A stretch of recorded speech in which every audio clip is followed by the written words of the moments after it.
Today is November the 2nd, 2025. And I guess, it was put on my heart today to talk about one of the major things that could cause you to either succeed or fail in business. And that particular thing itself is the lease, just the lease negotiation.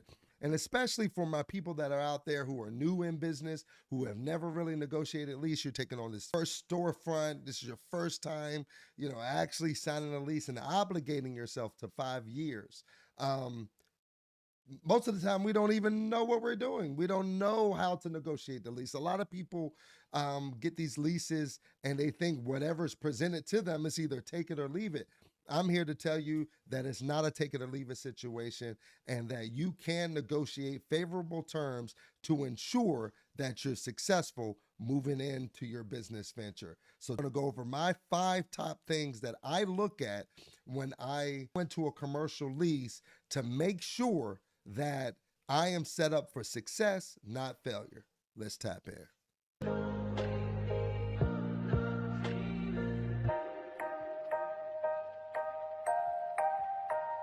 Okay, so it's your first lease. You finally got the lease agent on the phone. You finally got them to return your calls and entertain your business idea. You guys have discussed certain things, and a lease has been presented to you, right? And so now that you have this lease, the question is what am I looking at? What can I negotiate, and what can I not negotiate? And it can be a little daunting. It could be a little scary. Some people will suggest that you reach out to an attorney, allow the attorney to look over the lease for you, which is well and fine. Which, if you're a first-time person, I would suggest that. But if having an attorney look over your lease is not available or not affordable to you, I'm gonna give you the top 5 things that you should look at. Starting with number one, favorable lease terms. And honestly, this first one is going to come in something called an LOI, which is a letter of intent, and that is considered the pre-negotiation phase, right? So we're talking about your rent. How much is your rent going to be? Now, what you're going to want to do is you want to do some research in your area, see what other shopping centers are asking for. And my suggestion to you is whatever's presented to you, ask for 20%, 30% less than that, right? You want to say, hey, you guys want me to pay this amount in square footage, reduce it by 20% and say, this is what I can afford. And hope that they are just as eager as you are to have you there and that they agree to those terms. If they don't, then cool. But here's the main thing that you want to look at. You want to look at, when you're presented this lease, you want to look at what your base rent amount is. Usually your base rent is a certain amount per square foot multiplied by the amount of square foot that you're going to take on. In some cities, that amount could be $20 a square foot. Some cities and some areas and newer shopping centers, it could be even more. It could be 35, 40, 50. I've seen even $100 per square foot. But it just depends on what shopping center you're in, what city you're in, and how eager that landlord is to fill a space. And so, number one, look at your base rent. And whatever's presented to you, drop it down by 20% and start from there. If they pull you all the way back up, it is what it is. If it's a good place to be at where there's a lot of walk-through traffic, go for it, take it if you can afford it, right? The second thing you need to pay attention to is it doesn't stop with base rent. Included with your base rent is something called TICAM. TI, which stands for taxes and insurance, and CAM, CAM, which stands for common area maintenance. Now, a lot of times the TICAM is not negotiable, because that is what it costs them to maintain the ambiance, the cleanliness of your shopping center. So the taxes and insurance, you can't really negotiate that because it's a fixed cost. Whatever the government charges them, they pass it on to you. So the taxes are going to be the taxes. The insurance is going to be the insurance. Is whatever, you can't tell them to find another insurance company. It's already in place, so you got to cover that charge. So that's your TI, the TI, taxes, insurance. Your common area maintenance is, the guys that ride around in the shopping center and take the trash out, that clean the parking lot, the exterior of the building, if they, have to paint the facade throughout the year, or if they have landscapers and things of that nature. If you live in a snow area where they have to bring in snow trucks through, during certain times of the season or of the year to clear the parking lot out. All of those expenses are being passed down to you. Now, if you're a first time leasee, you're gonna be like, man, I didn't sign up for all of that. But in reality, yes, you did. The landlord's job is to maintain the property so that it is enticing for customers to enter, to give you the opportunity to earn their business. And so that comes with the landscaping, it comes with power washing, it comes with painting the building, all of those things. And so that is included in your common area maintenance. Now, that isn't too negotiable. So what you want to do is you want to negotiate your base rent in such a manner that the tie cam charges are being added to it and it fits within your budget, right? Number one, favorable lease terms. Number two, going into a new lease, you want to negotiate rent abatement. Rent abatement is basically free rent. If you know you're going to go into this business or into this building and it's going to take you 2 months, 3 months, even 6 months to renovate it and get it to where you need it to be sure to negotiate that into your lease.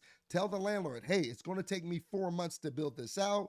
If your permit department in your city usually takes a long time to process permits or approve permits, include that timing into your negotiations and say, hey, I need 4 to 6 months to build this thing out and I need free rent. If you are going into a new building to renovate it and you don't have free rent and it's going to take you months to do it, you made a mistake, and I wish you had saw this video before you negotiated your lease. However, it is what it is. On your next one, do know you can, and they expect you to negotiate free rent. If you don't, they're not going to offer it to you. You have to ask for it, because you have to understand the landlord's job is to make as much money as possible. They have a mortgage that they have to pay every month. The sooner you can help them pay that mortgage, the better. So if you don't ask for it, it will not be given. Number three, maintenance and repairs. Now, this is where a lot of people tend to mess up at. Not necessarily mess up at, but they overlook and they don't even know they can ask these type of questions. And so make sure your landlord is responsible for repairs and leaks, right? But repairs to certain items that were in place prior to you being there, right? So for instance, your roof, you do not want to be in charge of the maintenance and repairs of your roof. If your space begins to leak, it should not be your job to hire a roofing company to come fix the roof in order for your space not to leak. However, if you don't ask for this in your lease, your landlord probably has a clause in the lease designating you as the person responsible for it.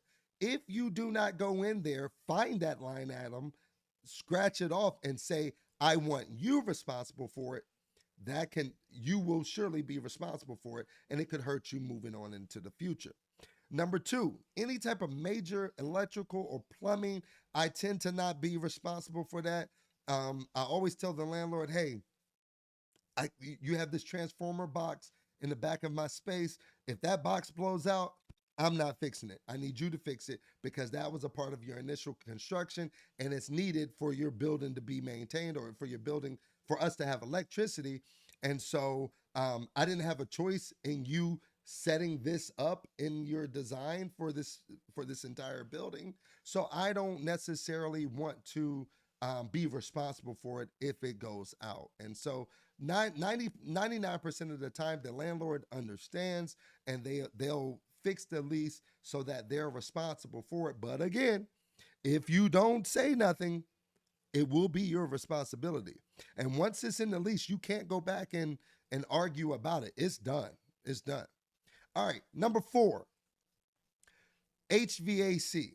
One of the things that I never do, shout out to Miss Wanda Short, my mama, for making sure I had this knowledge and wisdom early on in my business.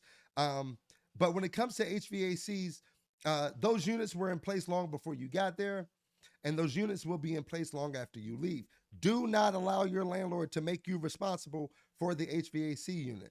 The most you should be responsible for is the maintenance of the HVAC unit. And the easy way to go about maintaining your HVAC unit is you call an HVAC company. You say, hey, I need quarterly maintenance. All you need to do is have it maintenance on a quarterly basis, right? It usually costs about 75 to $100 every quarter for them to come out, double check the HVAC unit, change filters, things of that nature to ensure that it's running properly.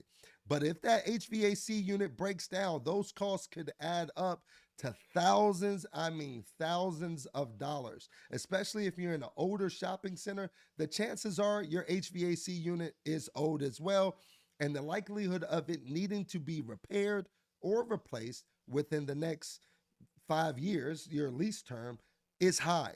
Don't set yourself up for failure. Mark that out on your lease. Have your landlord take care of that cost. Last but not least, lease renewal and increases. You always want to make sure that you have an automatic option for renewal at the same rate, at the current rate, towards the end of your lease term.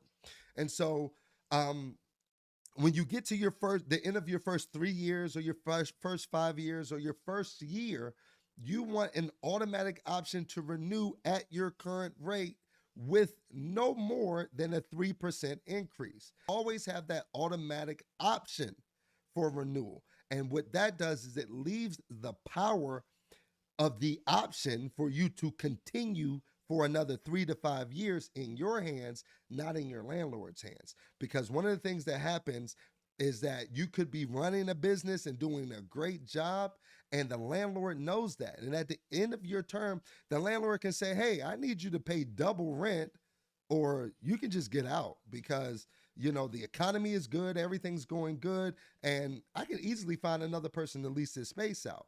If you don't have this automatic option to renew your lease for another 3 to 5 years, it could put you in a compromising position. Next, you want to cap your annual rent increases at 3%. All right. When it comes to taxes, insurance, and common area maintenance, you remember I told you that that's nothing you can do about it. Those are expenses that are placed on the landlord that he passes down to you. However, when it comes to taxes and insurance and common area maintenance, as we all know, taxes can go up at any moment. Insurance could go up at any moment. And what you want to do is you want to negotiate with your landlord and tell them, hey, I don't want to be asked to pay anything more than a 5% increase on your taxes and insurance. So if the government comes in and says, hey, taxes increased by roughly 8%, the landlord is now responsible for 3% of that. That comes out of his profits, but at max, you're only going to pay 5%. If the insurance goes up, at max, you're only going to increase by 5%. So my top 5 things that you want to look at when you're negotiating a lease is favorable terms, free rent, repairs and maintenance, HVAC. Make sure your landlord is in charge of the HVAC, not you. And then last but not least, automatic lease renewals. A cap at the increase of rent or tie-cam charges that is placed upon you throughout your lease. If you follow at a minimum these 5 items that I just told you about, the likelihood of you failing in business has just been reduced damn near to 0. I am more than confident that you have a solid foundation to grow upon. So any business owners watching this right now, if you have a top 5, drop it in the comment. Let's share this information with somebody else, and let's build a community of successful business owners. Don't forget to like and subscribe. And until next time, I love you, I appreciate you, and I'm here for you. Feel free to drop me a comment or a message anytime, and I'm here to help. Till next time, holla at your boy. Peace.